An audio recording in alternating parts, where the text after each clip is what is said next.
Hello guys, welcome to another Dota coach video guide. Today we're going to be looking at what I think arguably is the best hero of this patch still. Even after the latest patch, I think Shaman as 544 is super good. You guys can play the Mass Serpent Ward facet. It's just going to give you and your team a lot of tempo. So this game we were just playing 5 stack, and as soon as the game starts, I just smoke our team, and we either want to position ourselves aggressively here or here so we can catch the enemy off guard. I dropped down 2 wards super early so we could see what is happening. We saw a lot of their heroes, but they weren't actually coming to take this bait. I think they knew that we were smoked.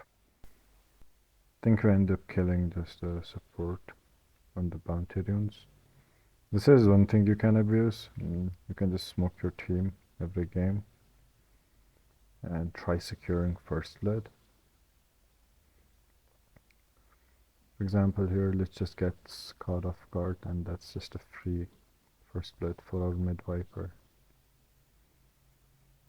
Laning, your laning is pretty decent because you have really good base damage, but what you really lack is just movement speed. If you get caught by heroes that can stay on top of you, you're just gonna die easily. But you can then again just trade with most supports, since now Shackle heals you for a total of 100, which I think is quite a lot. You can bully most supports out of your lane if you just keep spamming regen.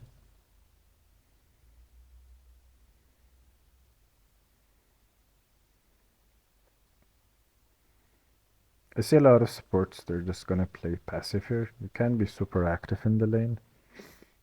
A good support player will always have like his camp open and enemy camp locked, so that should be your job. If you're playing at a lower MMR, I don't think people actually block these camps, but the higher up you go, the more these pulls are gonna matter, because you could just manipulate waves back and forth. These small camps, if you can just keep pulling them, they'll just add up. And what you need on Shaman really early is you wanna have your 6 timing. As soon as you hit 6, that's when you can just open up the map a lot for your team.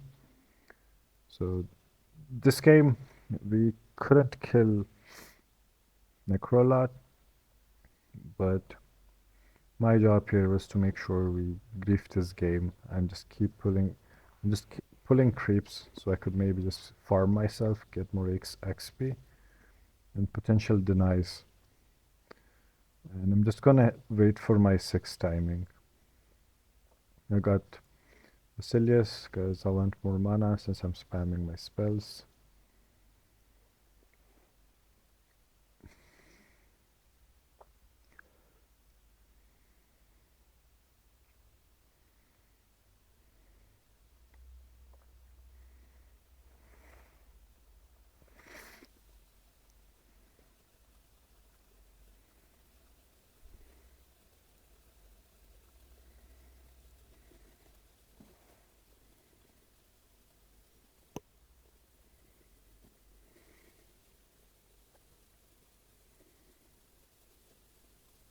I'm just gonna look to farm my level 6 as soon as I can, and I'm just constantly pulling. I might even get my tier 1 item here.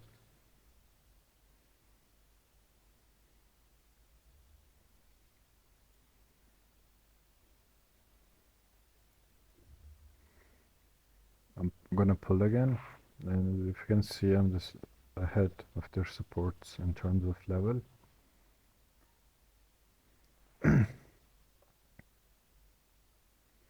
As soon as I hit reach 6, I know taking top tier 1 is gonna be useless.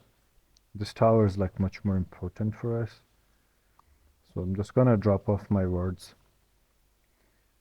And we're gonna take this tower as soon as we can.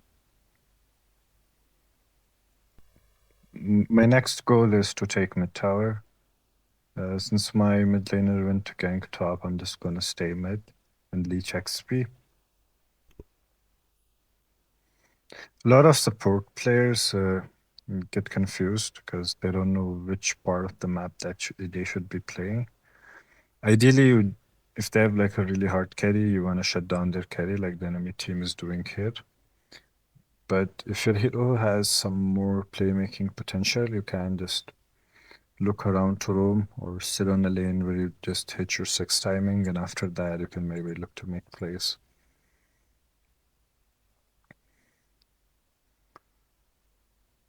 Here, so we can take their mid tower. I drop off my wards, and it's just gonna be super easy to take this tower. And this just opens up the map a lot for us and closes the map for them. Because every time, let's say if a fight's happening, they can't actually TP to this tower. So mid tower is super important for you guys to either take or defend yours whenever they're like pushing aggressively on yours. Also, as support shaman, if you just max your Q up, you can just two-shot most waves. But you need to be super careful because a lot of the time the enemy can just actually gank you. And I placed these swords before I was playing this area, so I kind of knew they were here. And I think they were looking to fight us here, but I called my team to just back off because we didn't have our major spells.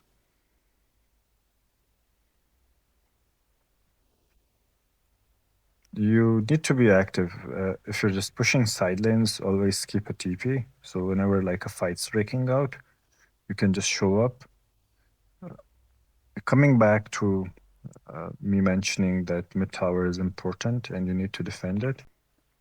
Shaman's passive is still really good, but you just need to know your limits because a lot of the times it can save you. A lot of the times, if you overextend, you're just gonna die. So one thing you can just abuse with your Serpent Ward is you need 3 people and you can just do Roshan super easily. Like I pinged my team because I wanted everybody to be here, and as soon as we take Rosh, we're just gonna reset for a while. After we have our spells up, we can just use this Aegis to push tier 2s more easily. And that is your game plan for support Shaman. You want to take early tier 1s. After that, you want to take Rosh or push tier 2s. You can even, in most cases, push tier 2s all by yourself. Because you can just drop the ward and leave the lane. But you do need to micro your Serpent Ward. Because a lot of the times it's just going to hit creeps if a fight's happening nearby creeps. So you do need to like micro this in a way. It's kind of like Warlock Golem in a way, but it's just a static ward. So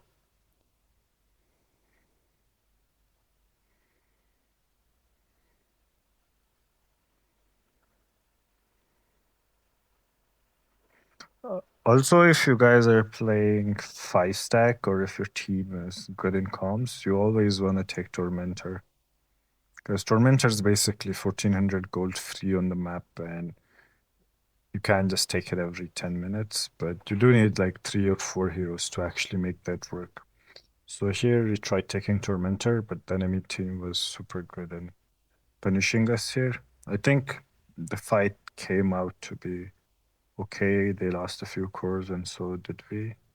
But I think it's just fine. This again shows how like broken your Serpent Ward is if the enemy team doesn't know what they're walking into, you can super easily punish them. The best part about Shaman is that you just have this incredibly long disable. You can like disable people for like more than 7 seconds.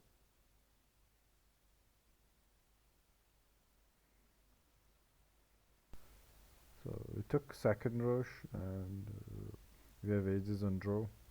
We have my Serpent Ward and we have Roshan Banner. So this is basically free high ground. High ground against certain heroes like Punch or Magnus, you guys just need to be careful not to get hooked. Because if your positioning breaks on the high ground, a lot of the times your team will just dive to save that one person. And that can actually just ruin things for you guys. So positioning is key in Dota. So you guys need to always know how to position yourself depending on your role.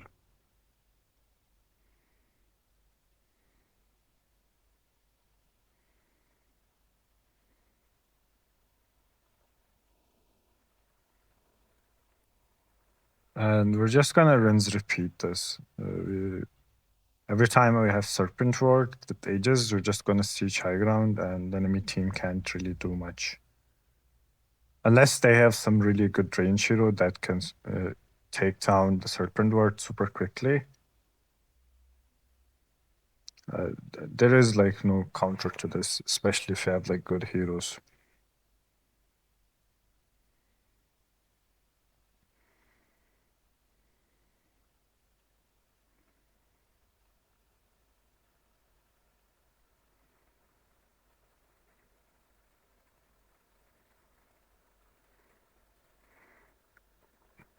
I didn't buy Dagger this game because a lot of the times they had heroes that were just gonna jump us.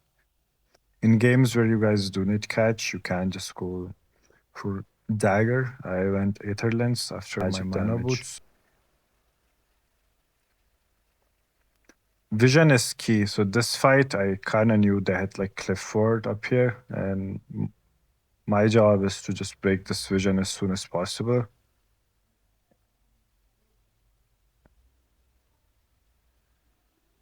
And that's exactly what I do. And we end up winning this fight because of our superior vision. Roshan's going to be up soon, so we didn't commit that much. A lot of the times, if the high ground's hard, you guys can just maybe look to bait the enemy outside like we did here and take fights that are much more in favor for yourself.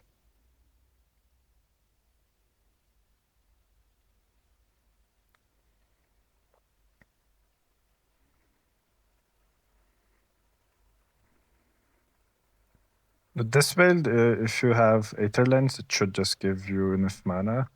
With like level 20 maybe, you guys can maybe just Refresher, and this should give you enough mana pool to drop off Serpent Wards 2 times.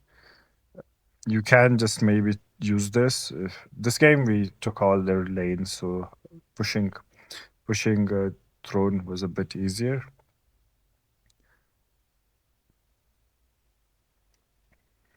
You guys can just drop off 2 wards if you want to push one lane. Those 2 wards are just going to make pushing high ground a lot easier for you. And you just need to play off of your Refresher and your Serpent Ward cooldown.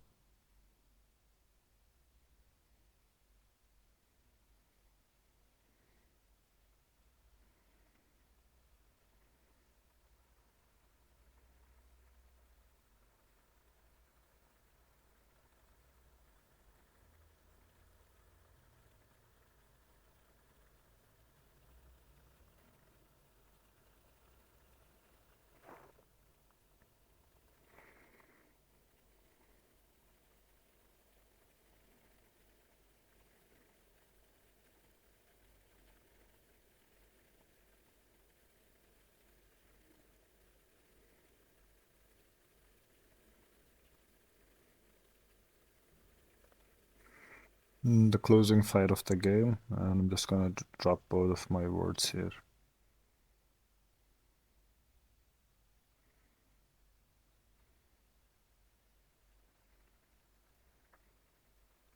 Can see the damage being done here by my wards.